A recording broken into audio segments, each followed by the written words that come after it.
नमस्कार दोस्तों, स्वागत है आपके अपने YouTube चैनल पर। आज हम आप सभी को मोक्षदा एकादशी की पूजा विधि और व्रत कथा और इसके महत्व के बारे में बताने जा रही हूँ।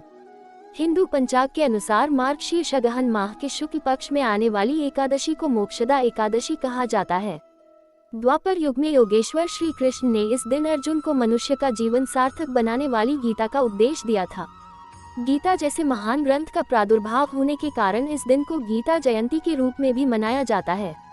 भगवान श्री कृष्ण के मुख से प्रकट हुई गीता को सभी वेदों और उपनिषदों का सार कहा जाता है। इस दिन को गीता जयंती भी कहा जाता है, इसलिए इस एकादशी का महत्व हजारों गुना ज्यादा होता है।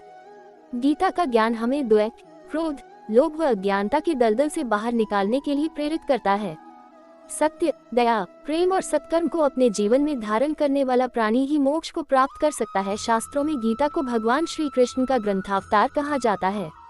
मोक्षदा एकादशी का महत्व। एकादशी स्वयं विष्णु प्रिया है, इसलिए इस दिन व्रत जप तप पूजा पाठ करने से प्राणी श्री विष्णु का सानिध्य प्राप्त कर एवं सभी सांसारिक सुख भोग कर जीवन मरण के बंधन से मुक्त हो जाता है। मोक्षदा एकादशी का व्रत करने से नीच योनि में गए पितरों को मुक्ति मिलती है। भक्ति भाव से किए गए इस व्रत के प्रभाव से प्राणी सांसारिक बंधनों से मुक्त होकर मोक्ष को प्राप्त होता है। मोक्ष प्रदान करने वाली यह एकादशी मनुष्यों के लिए चिंतामणि के समान समस्त कामनाओं को पूर्ण कर बड़े बड़े पातकों का नाश करने वाली है। पौराणिक मान्यता है कि एकादशी में ब्रह्महत्या सहित समस्त पापों को शमन करने की शक्ति होती है। भगवान श्री कृष्ण ने युधिष्ठिर को मोक्षदा एकादशी का महत्व समझाते हुए कहा है कि इस एकादशी के महात्म्य को पढ़ने और सुनने मात्र से वाजपेय यज्ञ का फल मिलता है। इस व्रत को करने से प्राणी के जन्म जन्मांतर के पाप क्षीण हो जाते हैं तथा जन्म मरण के चक्र से मुक्ति मिलती है। इस दिन किसी भी तरह के वर्जित कर्म से बचना चाहिए। मोक्षदा एकादशी की पूजा विधि। इस दिन गंगा आदि पवित्र नदियों में स्नान व भगवान विष्णु के पूजन का विशेष महत्व है। इस एकादशी को श्री हरि को प्रिय तुलसी की मंजरी तथा पीला चंदन, रोली, अक्षत, पीले पुष्प, ऋतु फल एवं धूप दीप, मिश्री आदि से भगवान दामोदर का भक्ति भाव से पूजन करना चाहिए। लेकिन एकादशी के दिन तुलसी तोड़ना वर्जित माना गया है, इसलिए एक दिन पहले ही तुलसी तोड़ कर रख लें। रात्रि के समय भगवान नारायण की प्रसन्नता के लिए नृत्य, भजन, कीर्तन और स्तुति के द्वारा जागरण करना चाहिए। जागरण करने वाले को जिस फल की प्राप्ति होती है वह हजारों वर्ष तपस्या करने से भी नहीं मिलता। इस दिन श्रीमद् भगवत गीता की सुगंधित फूलों से पूजा कर गीता का पाठ करना चाहिए। गीता पाठ करने से मनुष्य के सभी कष्ट दूर होकर उसे धर्म, अर्थ, काम और मोक्ष की प्राप्ति होती है। मोक्षदा एकादशी व्रत कथा। महाराज युधिष्ठिर ने कहा, हे भगवान, आप तीनों लोकों के स्वामी, सबको सुख देने वाले और जगत के पति हैं। मैं आपको नमस्कार करता हूँ। हे देव, आप सबके हितैषी हैं, अतः मेरे संशय को दूर कर मुझे बताएं कि मार्गशीर्ष एकादशी का क्या नाम है। उस दिन कौन से देवता का पूजन किया जाता है और उसकी क्या विधि है, कृपया मुझे बताएं। भक्तवत्सल भगवान श्री कृष्ण कहने लगे कि धर्मराज, तुमने बड़ा ही उत्तम प्रश्न किया है। इसके सुनने से तुम्हारा यश संसार में फैलेगा। मार्गशीर्ष शुक्ल एकादशी अनेक पापों को नष्ट करने वाली है। इसका नाम मोक्षदा एकादशी है। इस दिन दामोदर भगवान की धूप दीप, नैवेद्य आदि से भक्तिपूर्वक पूजा करनी चाहिए। अब इस विषय में मैं एक पुराणों की कथा कहता हूँ। गोकुल नाम के नगर में वैखानस नामक राजा राज्य करता था। उसके राज्य में चारों वेदों के ज्ञाता ब्राह्मण रहते थे। वह राजा अपनी प्रजा का पुत्रवत पालन करता था। एक बार रात्रि में राजा ने एक स्वप्न देखा कि उसके पिता नरक में हैं।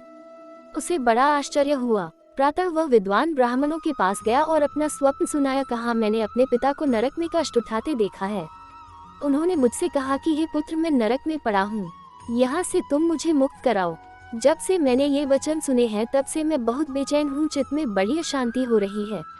मुझे इस राज्य, धन, पुत्र, स्त्री, हाथी, घोड़े आदि में कुछ भी सुख प्रतीत नहीं होता। क्या करूँ? राजा ने कहा, हे ब्राह्मण देवताओं, इस दुख के कारण मेरा सारा शरीर जल रहा है। अब आप कृपा करके कोई तप, दान, व्रत आदि ऐसा उपाय बताए जिससे मेरे पिता को मुक्ति मिल जाए। उस पुत्र का जीवन व्यर्थ है जो अपने माता पिता का उद्धार न कर सके। एक उत्तम पुत्र जो अपने माता पिता तथा पूर्वजों का उद्धार करता है वह हजार मूर्ख पुत्रों से अच्छा है। जैसे एक चंद्रमा सारे जगत में प्रकाश कर देता है परंतु हजारों तारे नहीं कर सकते। ब्राह्मणों ने कहा, हे राजन, यहाँ पास ही भूत, भविष्य, वर्तमान के ज्ञाता पर्वत ऋषि का आश्रम है। आपकी समस्या का हल वे जरूर करेंगे। ऐसा सुनकर राजा मुनि के आश्रम पर गया। उस आश्रम में अनेक शांत चित्त योगी और मुनि तपस्या कर रहे थे।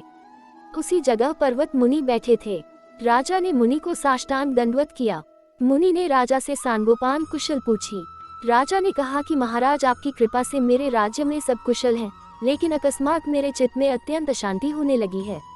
ऐसा सुनकर पर्वत मुनि ने आंखें बंद की और भूत विचारने लगे। फिर बोले, हे राजन, मैंने योग के बल से तुम्हारे पिता के कुकर्मों को जान लिया है। उन्होंने पूर्व जन्म में कामातुर होकर एक पत्नी को रति दी, किंतु सौत के कहने पर दूसरे पत्नी को ऋतुदान मांगने पर भी नहीं दिया।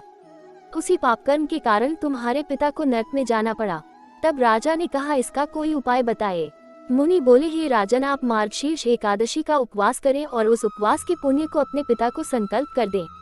इसके प्रभाव से आपके पिता की अवश्य नरक से मुक्ति होगी। मुनि के ये वचन सुनकर राजा महल में आया और मुनि के कहने अनुसार कुटुंब सहित मोक्षदा एकादशी का व्रत किया। इसके उपवास का पुण्य उसने पिता को अर्पण कर दिया। इसके प्रभाव से उसके पिता को मुक्ति मिल गई और स्वर्ग में जाते हुए वे पुत्र से कहने लगे, हे पुत्र, तेरा कल्याण हो। ये कहकर स्वर्ग चले गए। मार्गशीर्ष मास की शुक्ल पक्ष की मोक्षदा एकादशी का जो व्रत करते हैं, उनके समस्त पाप नष्ट हो जाते हैं। इस व्रत से बढ़कर मोक्ष देने वाला और कोई व्रत नहीं है। इस कथा को पढ़ने या सुनने से वायपेय यज्ञ का फल मिलता है। यह व्रत मोक्ष देने वाला तथा चिंतामणि के समान सब कामनाएं पूर्ण करने वाला है। अगर ये कहानी आप सभी को पसंद आई तो प्लीज वीडियो को लाइक और चैनल को सब्सक्राइब करें। वीडियो को अंत तक देखने के लिए धन्यवाद।